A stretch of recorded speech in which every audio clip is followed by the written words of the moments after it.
Abra, por favor, sua Bíblia no segundo Salmo, Salmo 2, Salmo de número 2. Nós vamos fazer a leitura e logo depois oramos. Salmo 2.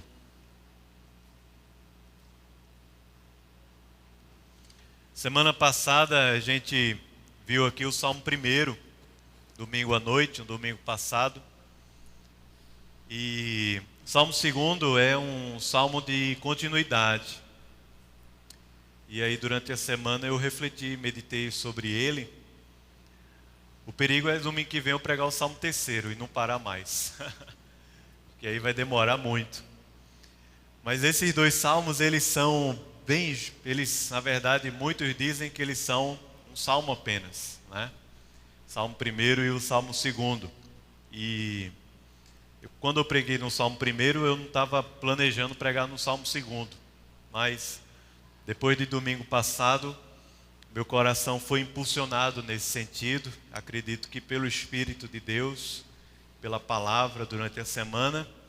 E aí a gente vai ler o Salmo 2 hoje aqui, vai ler. Semana que vem, se eu pregar o Salmo 3, você já viu, né? Vamos demorar. Mas Salmo 2 é um salmo bem diferente do primeiro salmo. A linguagem dele é bem diferente. Ele é um dos salmos mais citados no Novo Testamento, apesar de ter uma linguagem bem pesada, às vezes até meio rebuscada. Eu quero convidar você para ler. A gente vai ler e logo depois nós oramos, consagrando dízimos, ofertas, consagrando a nossa vida também, tá bom? Veja o que diz a palavra do Senhor. Porque se enfurecem os gentios e os povos imaginam coisas vãs. Os reis da terra se levantam e os príncipes conspiram contra o Senhor e contra o seu ungido, dizendo: rompamos os seus laços e sacudamos de nós as suas algemas. Ri-se aquele que habita nos céus, o Senhor zomba deles. Na sua ira, a seu tempo, lhes há de falar, e no seu furor os confundirá.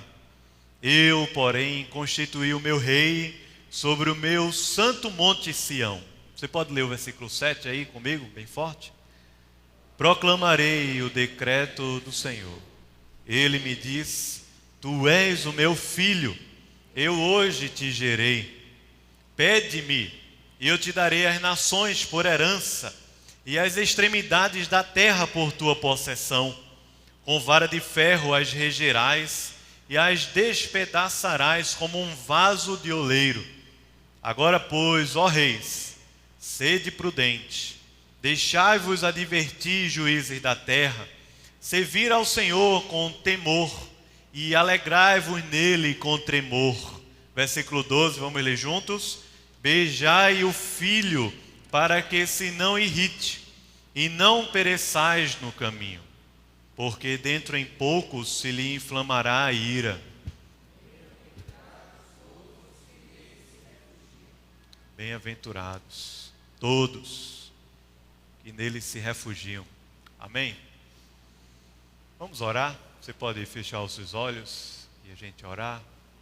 A gente não orou no momento do ofertório, já lemos a palavra, já cantamos, mas talvez a sua mente e o seu coração ainda não esteja conectado ao Senhor aqui nessa noite. Talvez até haja uma causa no seu coração. Você pode colocar diante de Deus agora, pedir a sua bênção, consagrar a sua vida, consagrar sua família. O Senhor está ouvindo, Ele se inclina para ouvir a nossa oração. Então ore aí, tem um tempo de oração, depois eu vou orar aqui ao microfone.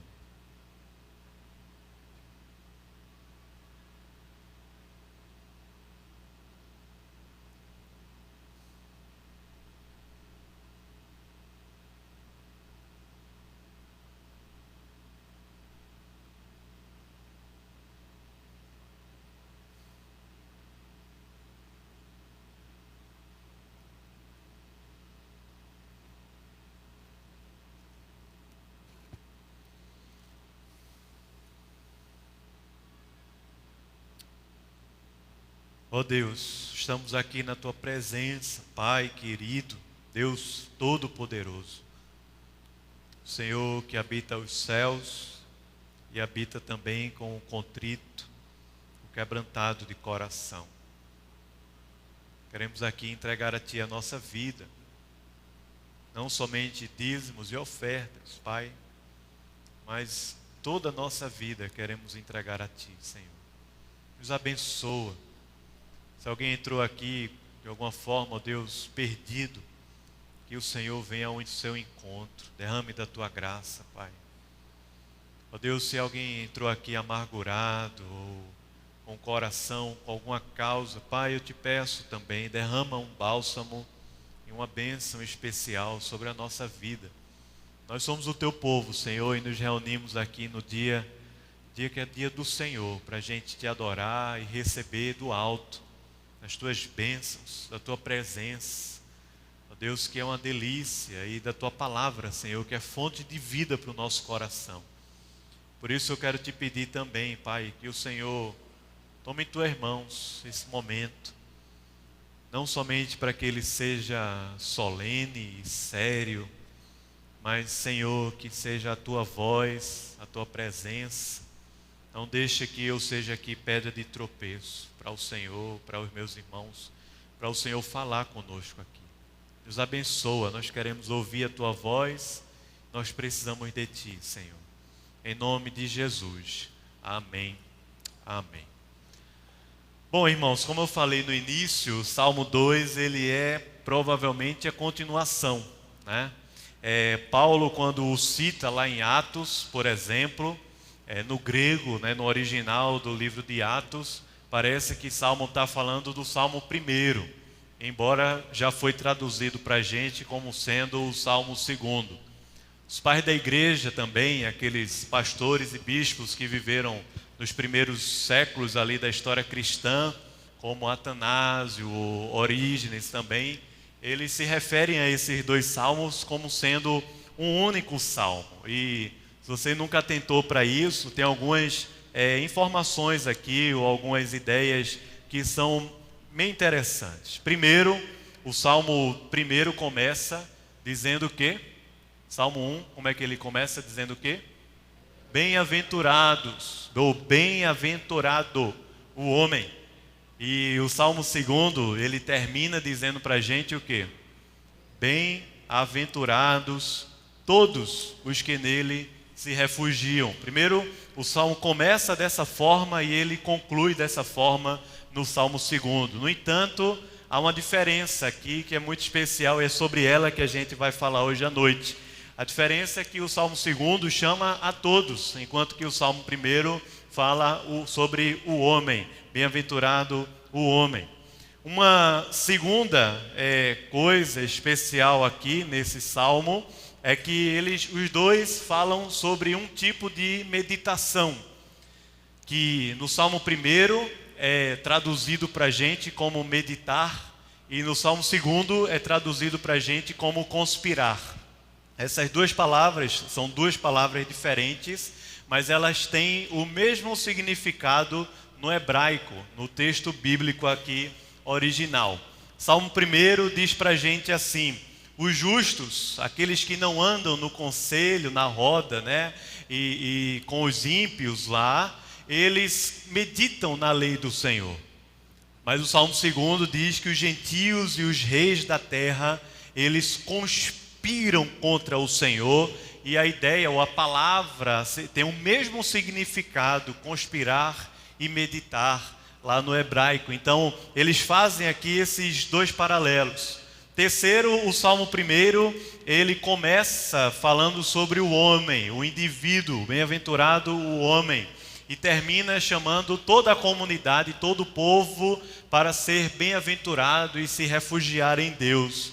E por último, esse paralelo aqui desses dois salmos, eles vão falar que no Salmo 1, os justos, faz um paralelo entre os justos e os ímpios, enquanto que o Salmo 2 faz um paralelo entre o ungido de Deus e os reis da terra que se enfurecem Enquanto que o Salmo 1 fala dos ímpios, dos escarnecedores, dos pecadores que muitas vezes nós nos envolvemos e dos ímpios que nós nos envolvemos nesse caminho, o Salmo 2 fala dos reis da terra que conspiram contra o ungido de Deus e por causa disso conspiram contra nós também, porque eles estão ali meditando, refletindo e de fato tomando ar para nos atacar, para nos destruir, para fazer o mal contra a gente. Então, esses dois salmos, eles fazem assim paralelos muito interessantes, porque na verdade eles compõem um único salmo que foi dividido na história. O Salmo 1 fala de ímpios que zombam da lei, mas o Salmo 2 nos fala de um Deus que ri deles, que zomba deles, porque não perdeu o controle das suas mãos. O que eu achei interessante nesses dois salmos é porque o Salmo 1 ele nos fala sobre o homem e a felicidade. Eu preguei aqui sobre isso na semana passada. É o salmo da felicidade. É feliz o homem que não anda no conselho, não se detém, não se assenta. Ele é feliz porque ele medita na lei do Senhor dia e noite. Ele é feliz porque ele é como uma árvore plantada. Ele é feliz porque ele não é como a palha, mas os ímpios florescem, crescem, ou melhor, os justos crescem e se desenvolvem. E ele é feliz. Mas o Salmo 2 nos fala sobre o povo, a comunidade, o grupo. Nos fala sobre esse povo que é chamado povo de Deus, que se reúne ou que se encontra ou que se liga, se conecta por causa do ungido de Deus, que no caso o Salmo está falando para a gente a respeito de Jesus. É muito legal porque nós vivemos uma época em que a palavra auto está muito em evidência. Autoestima, autoconhecimento, autocentrado, autossuficiente, autônomo, autocontrole. E muitas vezes a nossa própria espiritualidade é guiada dessa forma. Ou seja, se está tudo bem comigo, que o mundo se exploda.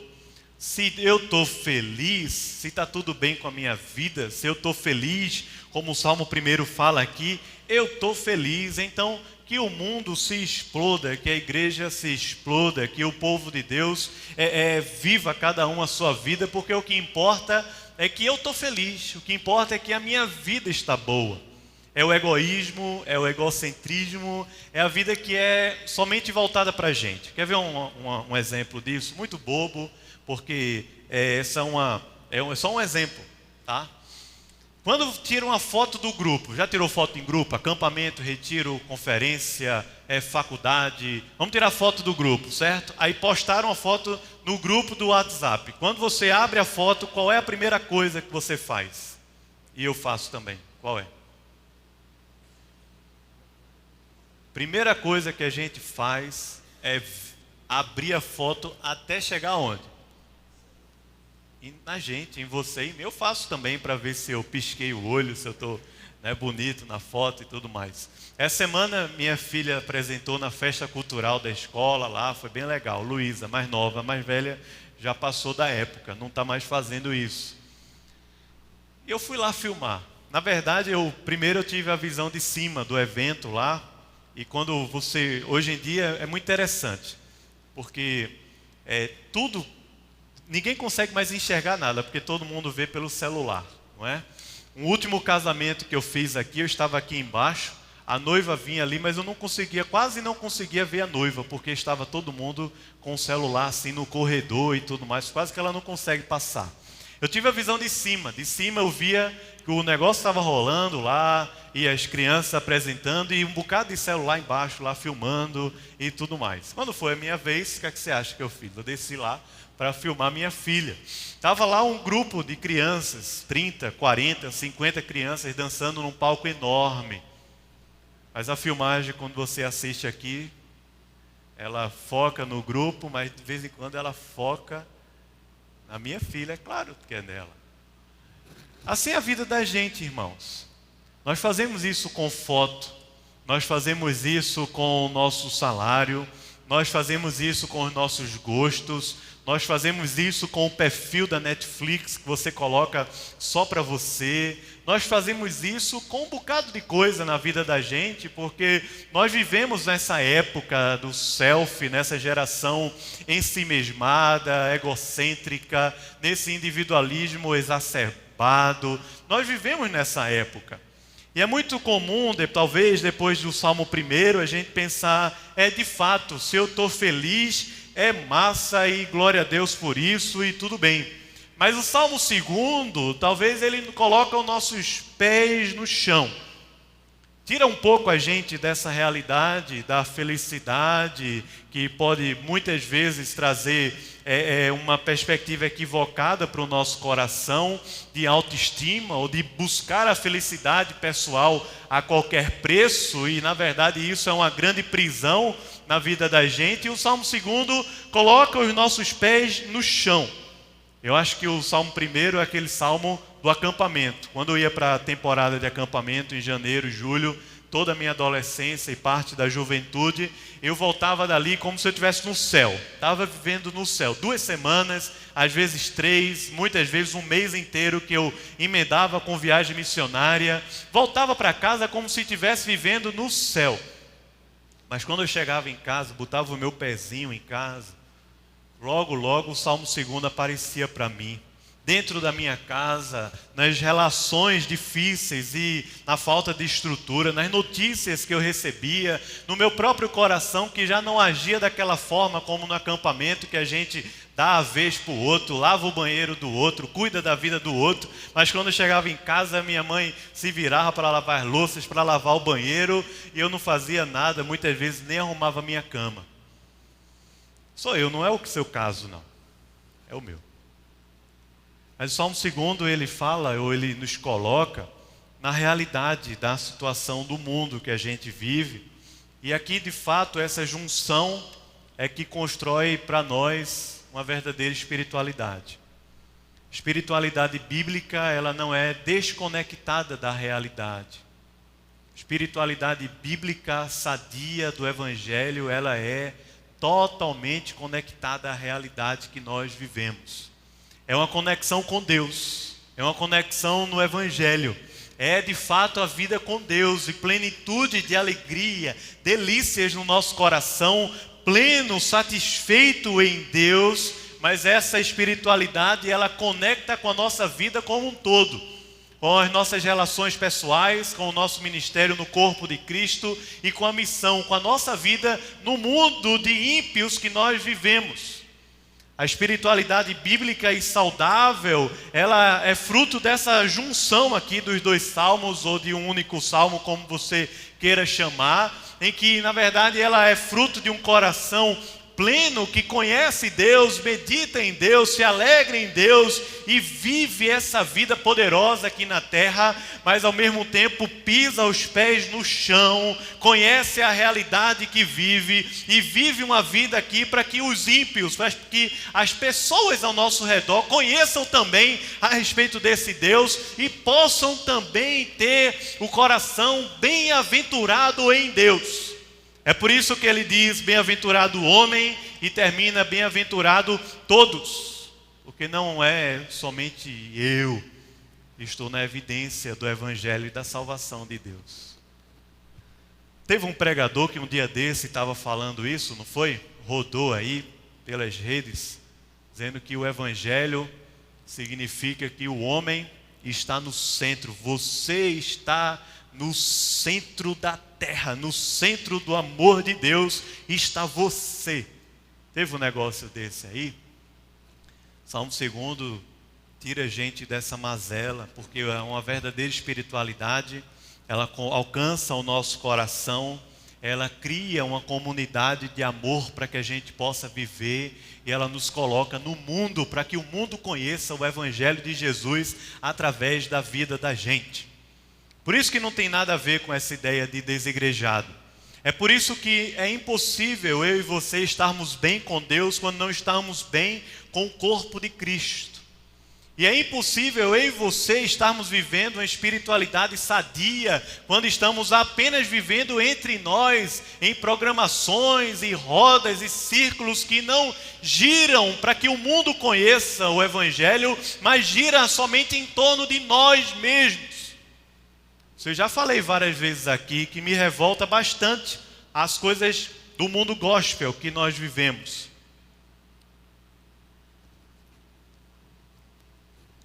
As discussões, a moda, as músicas, a cultura, tudo isso do gospel que nós vivemos que não alcança o mundo.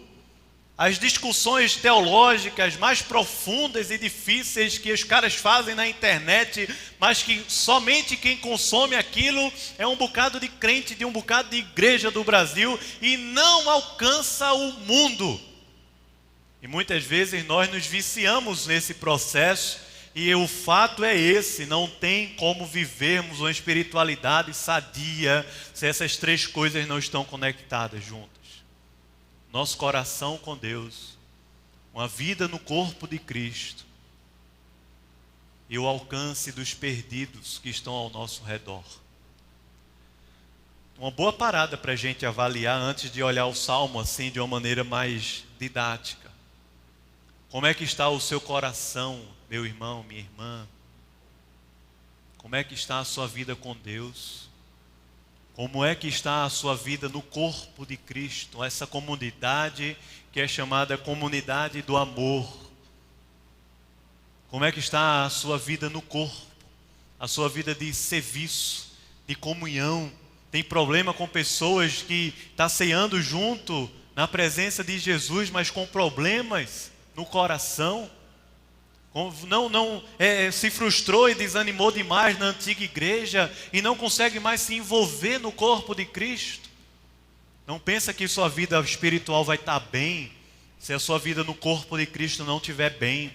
E por último, como é que está a nossa vida no sentido do alcance dos perdidos? Ou seja, qual foi a última vez que eu e você evangelizamos e discipulamos uma pessoa que não conhece ainda Jesus? Deixa eu perguntar para você, baseado no Salmo 2 aqui, no seu grupo de amigos, irmãos na fé, dentro da igreja, um não cristão é bem-vindo? Qual foi a última vez que um não cristão oxigenou o seu pequeno grupo e o seu grupinho de amigos que você convive aqui no gospel, dentro da igreja? O Salmo 2, ele coloca os nossos pés no chão, porque ele vai nos dizer do capítulo, ou dos versículos 1 a 3, você que puder olhar mais uma vez para esse salmo, vou dividi-lo aqui em 4 partes para ficar bem dinâmico, bem didático. Ele vai dizer o seguinte para a gente, versículos de 1 a 3, nós vivemos num mundo rebelde contra Deus. É esse mundo que nós vivemos. Não tenta cobrar do mundo o que ele não pode oferecer para a gente. Não pode. Ele está falando aqui, esse questionamento que o salmista está impondo para a gente é: por que se enfurecem os gentios? Ou seja, aquelas pessoas que não conhecem a Deus e elas vivem apenas na vaidade, nas coisas vãs, nas coisas que passam, que não preenchem a alma. Por que isso acontece? Ele diz: porque os líderes do mundo conspiram contra nós. Porque os líderes desse mundo, eles estão maquinando o mal o tempo todo contra o ungido e contra o povo de Deus. Porque os reis da terra se levantam e conspiram contra o Senhor e contra o seu ungido, dizendo: rompamos os seus laços, vamos destruir esse povo. Sacudamos de nós as suas algemas. Porque é esse o mundo que nós vivemos. Esse é o mundo que é contra Deus. É contra Deus por causa da queda, do pecado que já faz parte da nossa natureza, que está entranhado nas estruturas que constroem ou que desenvolvem esse mundo. E não é só presidente, não é só o STF que vai legislar a favor da causa do LGBTQI+, S, Z, eu não sei. Não é só por causa disso, não. Não é só por causa do deputado fulano ou beltrano que fez uma lei, que falou uma coisa ou que falou outra. É por causa do mundo inteiro que nós vivemos. Talvez essa impiedade esteja dentro da sua própria casa, como eu convivi por muitos e muitos anos dentro da minha casa com esse tipo de impiedade que é parte dos gentios, de pessoas que não conhecem Deus, não querem Deus na vida deles, e eles vão fazer de tudo para que isso não seja verdade. Talvez seja no seu trabalho ou lá na sua faculdade. Nós vivemos um mundo rebelde e contra Deus. O problema é que nesse mundo rebelde contra Deus, ao invés de nós olharmos apenas como sendo um problema do qual eu quero me livrar de todo jeito deles, do tipo assim, eu queria me mudar de trabalho, ou eu queria que fulano se mudasse daqui, ou eu queria que Beltrano fosse demitido, ou eu queria que o presidente fosse mudado, ou eu queria que os deputados mudassem, ou eu queria isso e aquilo outro. Nós podemos ver isso também como oportunidades. Porque Deus colocou a mim e a você para reconciliarmos esse mundo com Ele. Por isso que é natural, queridos, sermos perseguidos. É natural. Não é natural quando eu e você cobramos de um ímpio que eles ajam a favor de Deus. Aí não é natural.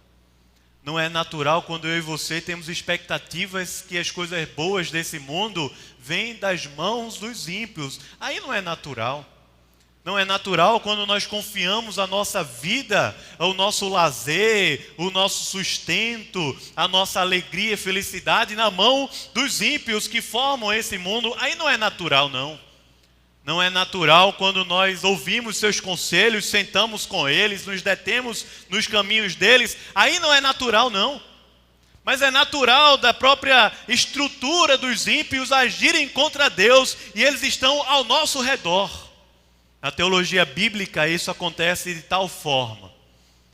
Desde o jardim do Éden até a vinda do Senhor Jesus, o movimento de Satanás no mundo, através dos ímpios, é para impedir que o Filho de Deus viesse a nascer.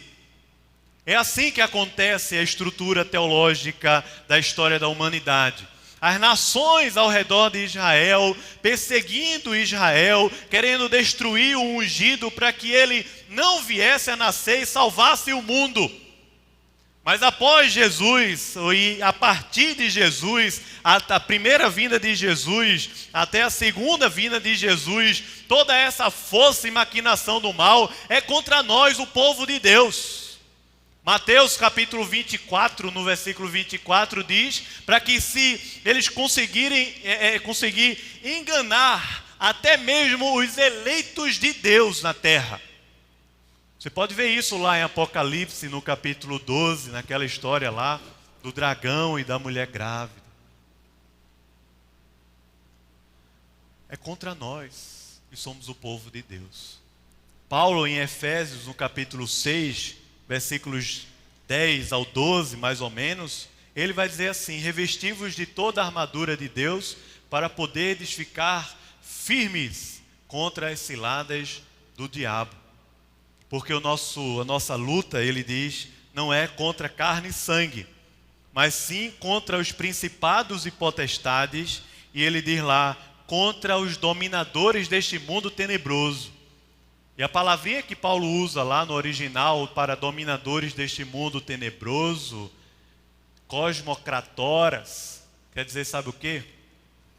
Quer dizer que os ímpios, ou melhor, o mundo espiritual do inferno conspira contra eu e contra você para nos destruir. E ele vai achar a melhor brecha para fazer isso. Por isso que o Salmo 2 coloca os nossos pés na realidade, porque ele está dizendo assim: nós vivemos um mundo louco, nós vivemos um mundo que é contra Deus, nós vivemos um mundo difícil. Essa é a realidade enquanto Jesus não voltar. Essa é a realidade do mundo que nós vivemos. Não podemos esperar que a política resolva, que a economia resolva, que a educação resolva, que o dinheiro resolva, que a iniciativa privada resolva, porque nada disso vai resolver. O mundo é contra Deus. No entanto, Deus não perdeu ou não perde nunca o controle de todas as coisas. Versículos 4 a 6 vão dizer para a gente aqui a respeito do governo divino. E ele diz assim: constituí o meu rei sobre o meu santo monte, o monte Sião. Diz aqui o texto que Deus ri, zomba. Ri-se aquele que habita nos céus, o Senhor zomba deles. Veja só, não está dizendo aí o texto que Deus está rindo sarcasticamente. Não é essa a ideia do texto bíblico. Nem tampouco de uma zombaria sarcástica também, de um Deus que está rindo, dizendo assim: ah, vocês vão para o inferno, vocês vão sofrer, e eu quero é isso mesmo. Não, não é essa a ideia do texto bíblico aqui. Vocês sabem que o Salmo é poético, a poesia bíblica, ela vai trazer para a gente, de alguma forma, através dessa figura aqui, a imagem mais próxima da gente do que está acontecendo de Deus, ou está acontecendo em Deus. Mas o que o texto está dizendo para a gente, em outras palavras, é que Deus, Ele não perde o controle das suas mãos. Quem governa sobre esse mundo não são os poderosos dessa terra, não são os ímpios desse mundo, não são os homens do dinheiro. Quem governa sobre esse mundo é Deus. É Deus que tira um rei de um lugar e o coloca em outro. É Deus que inclina o coração do rei para onde Ele quer. É Deus quem move uma nação para um lado ou para o outro. É Deus quem manda chuva ou que deixa de mandar. É Deus quem coloca comida e sustento na nossa casa em abundância e muitas vezes traz a escassez para que a gente possa buscá-lo e conhecê-lo mais. Como nós cantamos aqui no início, a palavra de Abacuque, capítulo 3, ainda que a figueira não floresça, ou seja, ainda que falte tudo na vida da gente, nós ainda temos um Deus que está por trás da história. É Deus quem está por trás de todo o mal e de toda a história que acontece nesse mundo. Deus não perdeu o controle das suas mãos. É aqui que o Salmo nos coloca o reino dos céus.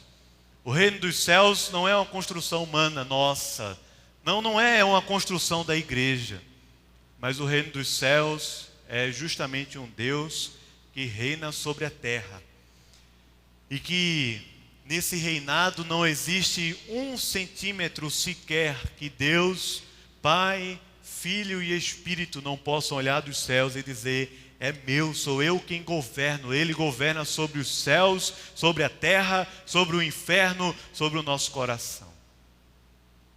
O Senhor é maior. O Senhor é maior do que a minha vontade. O Senhor é maior do que as minhas dificuldades. O Senhor é maior do que as lutas que você e eu possamos enfrentar nesse mundo, ou podemos estar enfrentando hoje. O Senhor é maior do que todas as coisas. Deus é maior, porque Ele constituiu o seu rei no Monte Sião. E esse trono que Ele constituiu, e esse reinado que Ele estabeleceu na terra, que é fruto de um planejamento antes da fundação do mundo, esse reino jamais será abalado. Porque Deus governa, Deus reina, Deus tem no controle das suas mãos as coisas grandes e as coisas pequenas, como o cabelo que cai da nossa cabeça, ou a folha que cai da árvore. Nada acontece fora do controle de Deus. Nenhuma história que aconteceu no meu passado e no seu passado aconteceu fora do controle de Deus. Mas o que o texto está dizendo é que Deus reina não somente porque Ele está por trás, mas Ele reina porque Deus, Ele é o seu trono e o seu reino, Ele é mais forte e mais poderoso do que todos os reinos da terra. E não somente isso, mas ele reina de tal maneira que é possível que ele transforme, ou melhor, é impossível. Ele reina de tal maneira que ele transforma até mesmo o mal em bem na vida da gente. Até mesmo o mal, Deus transforma em bem. Para nos fazer a imagem do seu Filho, para a gente conhecer mais e mais ao Senhor. Versículos 7 a 9, o salmista vai desenvolver essa ideia que ele fala aqui no versículo 6. Versículo 7, ele é bem citado no Novo Testamento. Hebreus, por exemplo, cita 2 vezes esse texto aqui, lá no Novo Testamento, capítulo 1, versículo 5, capítulo 5, versículo 5 também.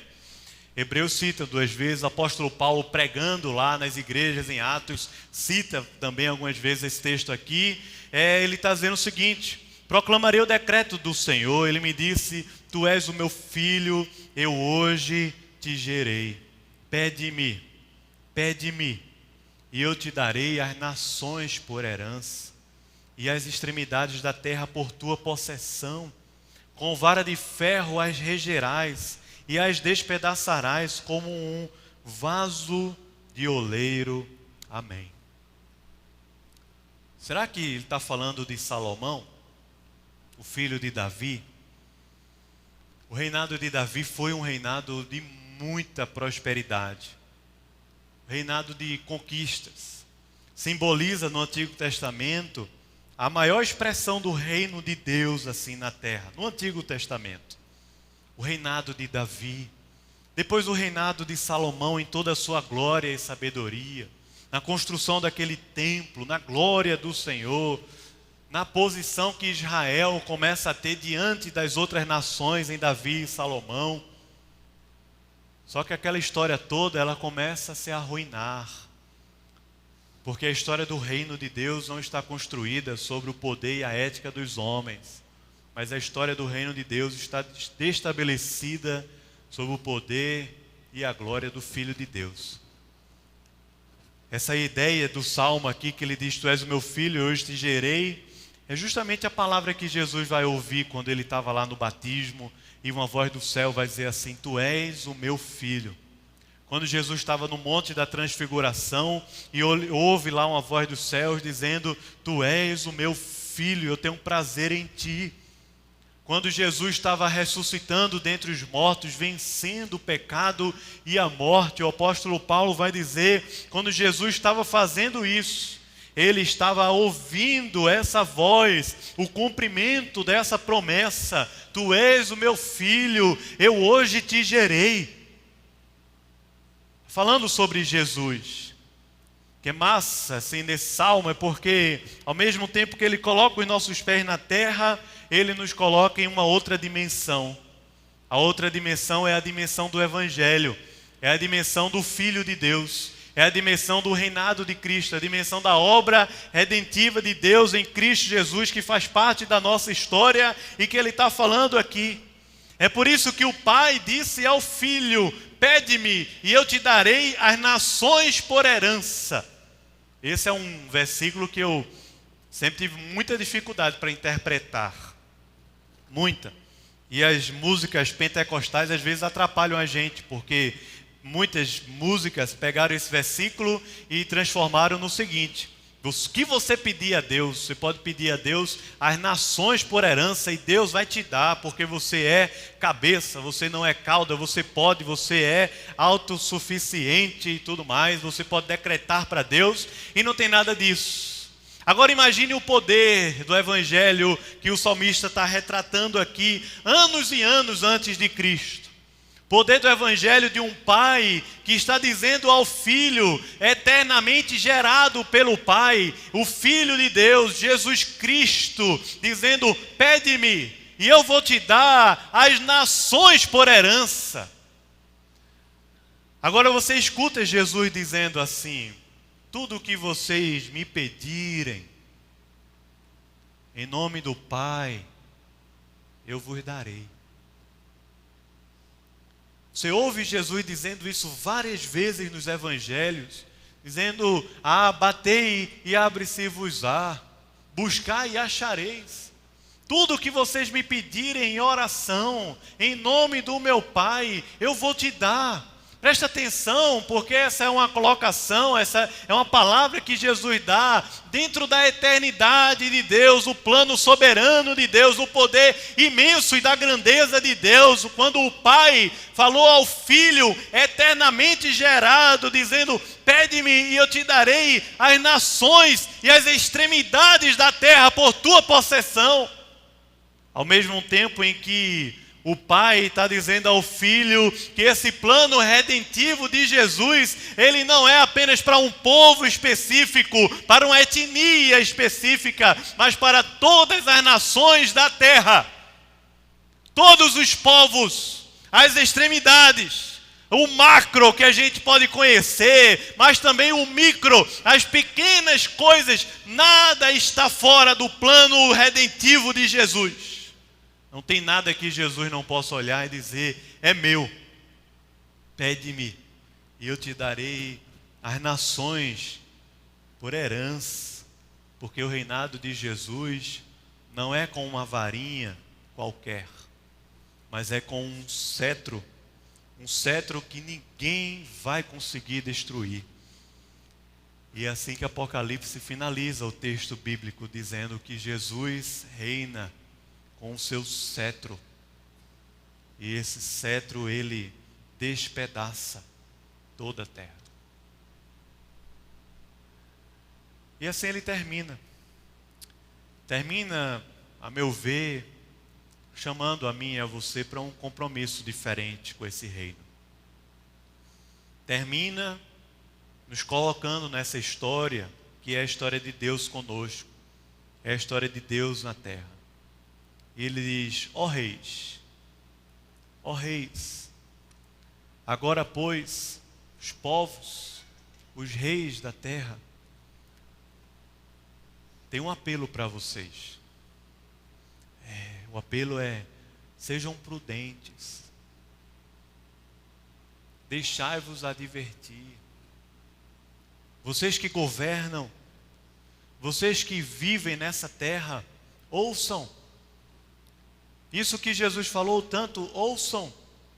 Em verdade vos digo, ouçam. Aquele que tem ouvidos para ouvir, ouça. Bem-aventurados que ouvem.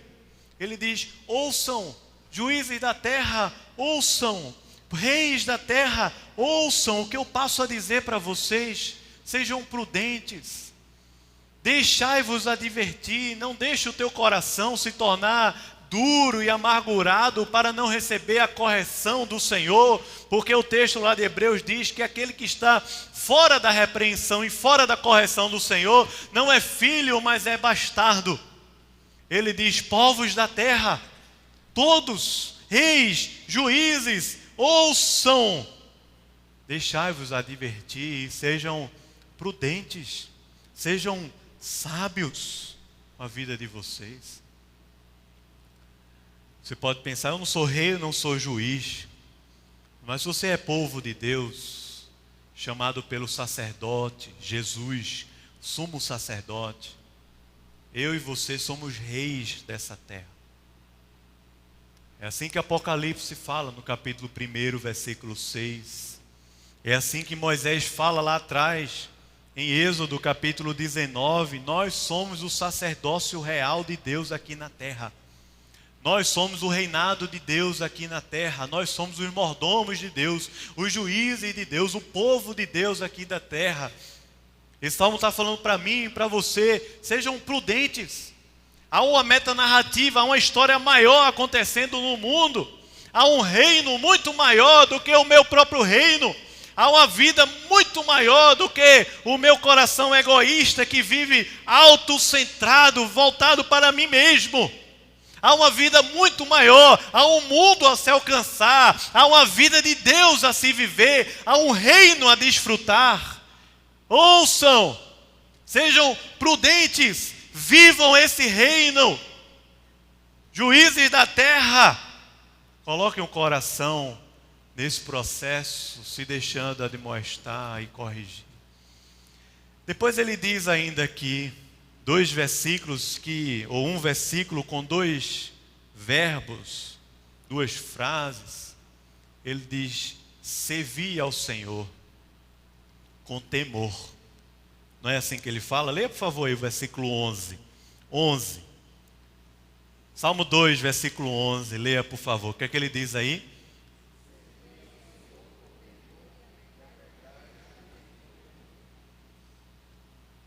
Servi ao Senhor com temor e alegrai-vos. João Calvino, quando está falando sobre esse texto, é muito legal. Ele diz assim: o chamado de Deus no final desse salmo não poderia ser melhor, porque ele une aqui duas coisas para não ficar dúvida para a gente. A ideia que Calvino fala é justamente dessa junção. Ele diz: servi e alegrai-vos, para não deixar dúvida. O Evangelho não precisa, o reino de Deus não precisa de mim e de você, não precisa. Nenhum de nós é insubstituível, nenhum. Deus não precisa do meu e do seu dinheiro, da minha e da sua capacidade, não precisa. Ele decidiu usar a gente. É um privilégio. Servir não é o seu sacrifício, não é o tempo que você gasta, não é a energia, não é somente servir. Mas o reino dos céus é servir e se alegrar. É servir e desfrutar. Calvino fala que assim, o Salmo não poderia terminar melhor, porque ele está juntando aqui duas ideias muito legais. Servir ao Senhor com temor, mas não somente servir ao Senhor, também alegrai-vos. Alegrai-vos nele. Nós separamos essas duas coisas, é tão ruim. E talvez seja um grande atestado na nossa vida de uma espiritualidade que não está saudável. Muitas vezes nós separamos essas duas ideias, não porque estamos vivendo debaixo do reino de Cristo na terra, em nosso coração, mas provavelmente porque estamos vivendo dentro do nosso próprio reino, do reino que nós construímos para nós, para orbitar em torno de nós mesmos. Quando nós vivemos apenas uma vida de serviço, as coisas ficam pesadas, difíceis, mas você acha que vai ganhar na força do braço, vai ganhar na dedicação, vai ganhar. Ou por outro lado, é só alegria, é só festa. As coisas quando envolvem um pouco de luta e dificuldade, você corre fora. Só que o salmista está convidando a um envolvimento, a um compromisso no reino que envolve as duas coisas. Sirva ao Senhor. Se dedique, gaste a sua vida pelo reino de Deus aqui na terra, dentro do corpo de Cristo, fora, lá no mundo que nós vivemos. Ponha os pés no chão e perceba que nós estamos no mundo de ímpios, para que eles conheçam a glória de Deus através de nós.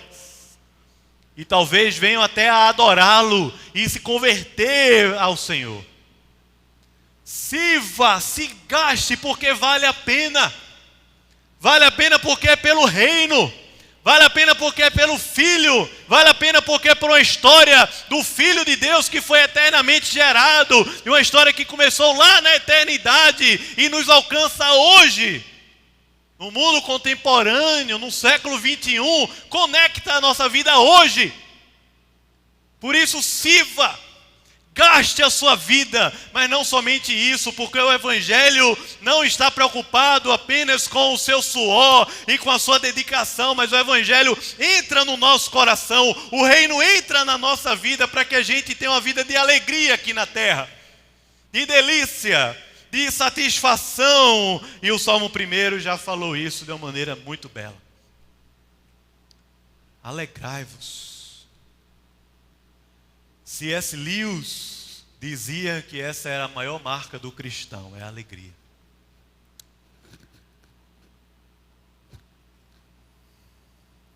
Paulo diz em Filipenses, alegrai-vos no Senhor, alegrai-vos. Francis Schaeffer, que essa semana eu estava estudando um pouco sobre ele, lembrando algumas coisas, e ele falava sobre uma comunidade de amor. A igreja é uma comunidade de amor que, quando vive o Evangelho, automaticamente já está anunciando para o mundo John Piper, talvez mais conhecido, diz: quando nós, enquanto comunidade, adoramos a Deus, Deus é conhecido aqui na terra. Mas sabe o que acontece? Nós vivemos chateados. Nos chateamos com o Sérgio Moro, nos chateamos com o pastor fulano de tal, ficamos na internet gastando tempo com um bocado de coisa que não tem nada a ver com a nossa vida, com a missão de Deus na terra. E muitas vezes eu acho que são atrativos do diabo para tirar a gente de cena da história de Deus. Por isso ele diz: alegrai-vos, tenha um coração leve e feliz. Jesus salvou você do inferno, meu irmão. Jesus nos salvou do inferno e não foi para vivermos uma vida pesada e triste aqui na terra. Foi para que a plenitude de alegria pudesse habitar dentro do nosso coração. Por isso é próprio do cristão a alegria, não é próprio do cristão o ressentimento, a mágoa, a tristeza. A provação faz parte da vida, a dificuldade, o tempo de chorar faz parte da vida, mas não é próprio do cristão. Próprio é a alegria e o serviço a Deus na terra. Por isso que o texto vai falar em outra ocasião, se não me engano lá em Crônicas, que a alegria do Senhor é o que, irmãos? É a nossa força. E no último versículo ele nos chama a um compromisso. Versículo 13 ele diz: beijai o filho. Beijai o filho. O filho, a palavra filho aqui no texto hebraico, não é uma palavra hebraica, é uma palavra aramaica. E por que eu estou falando isso aqui? Porque é filho, né? Traduz filho do mesmo jeito. Mas tem um propósito especial nisso. Ao invés de ser ben, é bar. E isso tem um propósito especial porque conecta a todas as nações da terra, não apenas a etnia israelita. Assim que todos os comentaristas vão falar. Beijai o filho.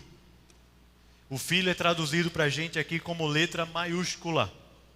É verdade que na história real, o salmista muitas vezes vai falar sobre realidades do seu reino. Davi fala sobre realidades do seu reino e do reino de Salomão. O Salmo 72 nos fala assim de coisas tão grandiosas dentro dessa perspectiva do reino. Mas nós conhecemos uma história maior do que essa, e ele está falando sobre esse relacionamento que é com o filho. Beijai o filho. Não é somente se chegar para Jesus e dar carinho a Jesus, mas ele está falando: se submeta ao Rei dos Reis, ao Senhor da história. Se submeta ao Filho para que ele não se irrite e para que nem eu nem você pereçamos no caminho. Chegai-vos. Tiago capítulo 4 nos dá uma série de mandamentos dizendo: chegai-vos a Deus, humilhai-vos diante de Deus, limpai as mãos, purificai o coração, beijai o Filho. Chega para junto de Jesus e se submete ao Senhor Jesus. Comentarista, finalizando aqui o sermão, quero concluir. Ele diz: os cristãos veem no Salmo 2, o quadro do rei messiânico, que ora governa o mundo e que se destina a governar, até que se subjugue todos os demais governantes e liberte todo o reino para o Pai. Mas o livro do Apocalipse, lá na frente, nos mostra o quadro final de Cristo, governando com um cetro de ferro e portando o título Rei dos Reis, Senhor dos Senhores. Beijai o Filho. Salmo 1, bem-aventurado o homem. Mas o Salmo 2 diz: bem-aventurados todos. Todos. A pessoa que está ao meu lado, a pessoa que está lá fora, a pessoa que não está mais vindo à igreja, aquela pessoa que jamais pisaria numa igreja, na sua consciência, na sua cabeça.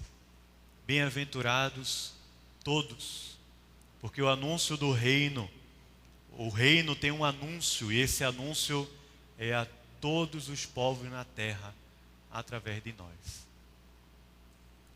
Por isso que o compromisso é se chegar, servir, se alegrar, se submeter ao Filho, para que todos nós, todos, tenhamos em Deus o nosso maior refúgio, a nossa maior fortaleza e a nossa salvação.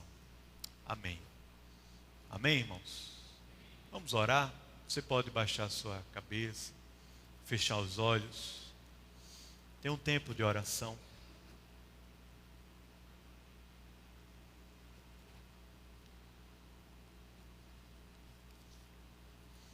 Coloque sua vida na presença desse Rei, que é o Rei da terra. Rei dos reis, Senhor dos senhores.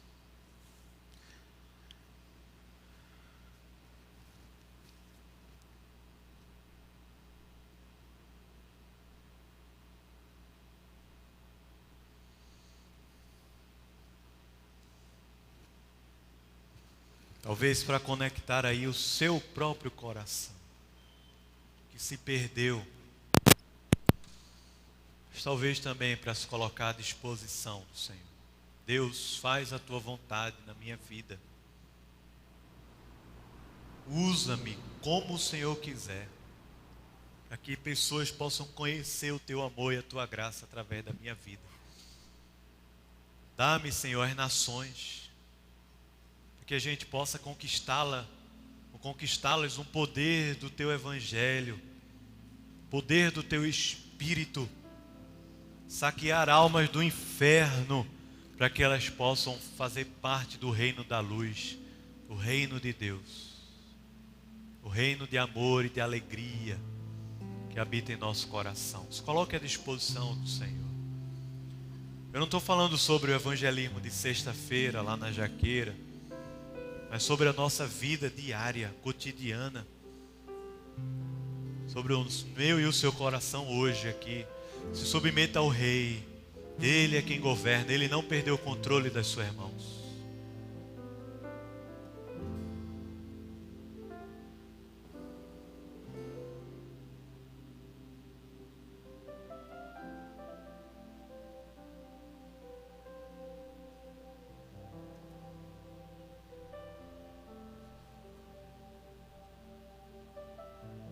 Ó Senhor, Senhor nosso, quão grande e magnífico é o Senhor em toda a terra. Estamos aqui, Pai, na Tua presença com temor e tremor. Ó Deus, obrigado porque o Senhor reina soberanamente. O Senhor é Deus grande. O Senhor é quem reina soberano. Louvado seja o Teu nome. Mas obrigado também porque a Tua providência nos alcança nos mínimos detalhes da nossa vida. O pão nosso, cada dia o Senhor nos dá. Louvado seja o Teu nome por isso. Pelo dia mau e difícil, pelas lutas e dificuldades, pelas perseguições e afrontas, louvado seja o Teu nome, porque o Senhor não perdeu, nunca perderá o controle das mãos. Por isso nos entregamos a Ti essa noite, entregamos a Ti a nossa vida, a nossa casa, a nossa semana, a nossa igreja, a nossa cidade. Senhor, usa-nos, Pai. Quem sabe o Senhor quer salvar gente nessa cidade ainda, através da nossa vida. Usa-nos. Queremos Te pedir, ó Deus, dá-nos a graça de poder fazer parte desse plano, de alcançar as nações como herança do Senhor. Fazer parte, beijando o Filho, vivendo o Teu reino. Ó, nos abençoa, Pai. Alguém está aqui e de repente não conheceu ainda desse amor. Te peço, abre os olhos. Inunda, Senhor, com Teu Espírito e a Tua palavra. Traz o quebrantamento, Senhor. Em nome de Jesus. Amém.